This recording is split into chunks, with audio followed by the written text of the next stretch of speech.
Hello friends, welcome to my channel the psychiatrist. दोस्तों, मैंने अपनी पिछली वीडियो में ये बताया था कि स्कूल अथॉरिटीज़ के क्या एक्शन होने चाहिए, उनको क्या करना चाहिए जिससे कि वो एक बच्चे को सुसाइड करने से, अटेम्प्ट करने से रोक सकें। और मैंने ये भी बताया था कि स्कूल का गेटकीपर मॉडल क्या होना चाहिए। तो दोस्तों, आज इस वीडियो में मैं बताने चाह रहा हूँ और बताने वाला हूँ कि पेरेंट्स को कैसे अपने बच्चों को एसेस करें या कैसे ये पता लगाएं कि उनका बच्चा कोई स्ट्रेस में तो नहीं है या कोई उनके दिमाग में कोई सुसाइड के लिए अटेम्प्ट या सुसाइड के कोई थॉट्स तो नहीं आ रहे हैं।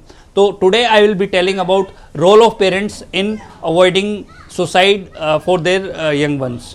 दोस्तों, पेरेंट्स की जो सबसे बड़ी ड्यूटी अपने बच्चे के टूवर्ड्स होनी चाहिए, the first point is to interact positively with his और हर चाइल्ड। बिल्कुल बच्चों से जो है बहुत पॉजिटिव बात करें, उनसे अट्रैक्ट करें, उन्हें कांस्टेंट फीडबैक देते रहें। उन्हें जब भी वो कुछ अच्छा करें तो उन्हें शाबाशी दें, रिवॉर्ड दें। Second point is involve your children in sports, in activities that are of competitive in nature. Third point is, as a parent you should monitor your child's whereabouts, कि वो जैसे फॉर एग्जांपल अगर study करने जा रहे हैं तो कहाँ जा रहे हैं, किस टाइम जा रहे हैं। और इफ़ सपोजिंगली अब अगर वो सोशल मीडिया को भी यूज़ कर रहे हैं तो you should be aware that on social media if your children is using social media तो उसको किस प्रकार से वो यूज़ कर रहे हैं, कहीं उसका वो गलत अब्यूज़ तो नहीं कर रहे हैं या वो कहीं गलत एक्टिविटीज़ में तो इन्वॉल्व नहीं हो गए हैं।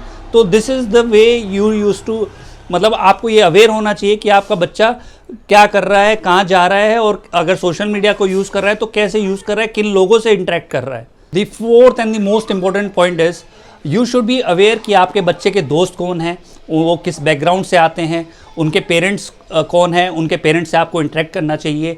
आप अगर वो कोई ट्यूशन भी जाते हैं तो उनसे कांस्टेंट फीडबैक लेना चाहिए। अगर वो उनके कोई स्पोर्ट्स कोचेज़ हैं तो उनसे भी आपको इंटरेक्ट करना चाहिए और आपको ये असेस करना चाहिए। और रेगुलर उनसे टच में आने से आपको ये पता लग जाएगा कि आपका बच्चा ट्यूशन पे या स्पोर्ट्स में या बाकी बच्चों के साथ कैसे बिहेव कर रहा है, कैसे इंटरेक्ट कर रहा है।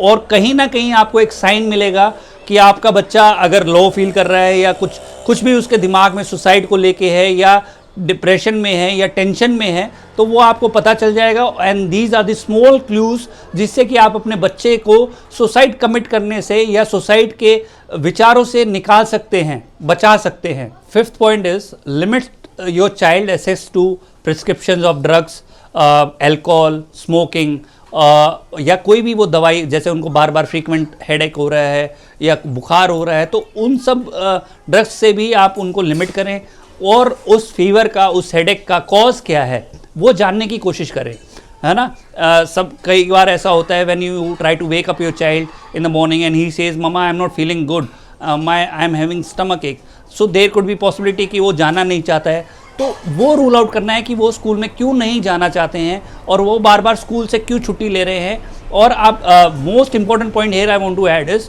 कि अगर आपका बच्चा हफ्ते में 2 से 3 दिन छुट्टी ले रहा है या एक्सक्यूजेज मार रहा है स्कूल ना जाने के, तो आप उसको जो रीज़न है उसको रूल आउट करिए। आप उसके स्कूल में उसको मॉनिटर करिए, उसके स्कूल टीचर्स से मिलिए और ये जानिए कि कहीं उसके स्कूल में कुछ ऐसी एक्टिविटीज़ तो नहीं हो रही है जिससे कि आपका बच्चा परेशान है या स्ट्रेस में आ रहा है। अब 6 पॉइंट इज़, कहीं आपको लगता है कि आपका बच्चा कहीं स्ट्रेस में है या परेशान में है या टेंशन में है, तो आप उससे एम्पैथाइज करें, उससे बात करें, काम वे में बात करें, आराम से बात करें। और कहीं जब आप बात करते वक्त कहीं ना कहीं आपको पता चल जाएगा वो स्ट्रेस का कारण क्या है। अगर वो फिर भी नहीं मिलता है तो try to build rapport with your child, try to ask him again and again. और फिर उससे आप कंसर्न दिखाएं कि why he is suffering from such problems और उस प्रॉब्लम को सॉल्व करने का आप प्रॉमिस करें। और अपने बच्चे से आप डायरेक्टली पूछें कि कहीं उन्हें सुसाइडल थॉट्स तो नहीं आ रहे हैं, कहीं उनका मन उदास तो नहीं रह रहा है, कहीं उनको भूख तो कम नहीं लग रही है, कहीं उनके स्लीपिंग पैटर्न तो नहीं डिस्टर्ब हो रहे हैं, कहीं वो बार बार वॉशरूम तो नहीं जा रहे हैं, तो या कहीं वो बार बार एग्रेशन या इरिटेटेड तो नहीं रह रहे हैं। तो ये सब चीज़ें आप पूछें, आप नोटिस करें तो आपको बहुत सारे क्लू मिल सकते हैं और आप अपने बच्चे को सुसाइड करने से रोक सकते हैं। The last and the most important point is the 7th point. अगर आपको लगता है कि आपका बच्चा डिप्रेशन में है या उसको सुसाइडल थॉट्स आ रहे हैं या कोई स्ट्रेस है, तो आप उसे समझाएं कि उसका इलाज है, उस प्रॉब्लम्स का इलाज है, उस स्ट्रेस का इलाज है, उस टेंशन का इलाज है, उस डिप्रेशन का इलाज है। और आप उन्हें बताइए कि कैसे वो मेडिकेशन से हेल्प लेके या एक साइकेट्रिस्ट को विजिट करके उस सब प्रॉब्लम से गेट रिड कर सकते हैं और अपने बच्चे को आप किसी भी मेंटल इलनेस से बचा सकते हैं और उस मेंटल इलनेस से ओवरकम कर सकते हैं। तो दोस्तों, I would really like to thank you for watching my this video. और मैं सारे पेरेंट्स से अपील करूँगा कि इस वीडियो को देखें और ऐसे ही छोटे छोटे क्लूज से आप अपने बच्चे को समझें और सुसाइड करने से रोक सकते हैं या उसको सुसाइड करने से बचा सकते हैं। तो thank you for watching my video. You can like my video and you can subscribe my channel The Psychiatrist. You can visit me on Twitter, Instagram, Facebook and जानिए अपने मानसिक स्वास्थ्य का हाल विद डॉक्टर अंकित राज।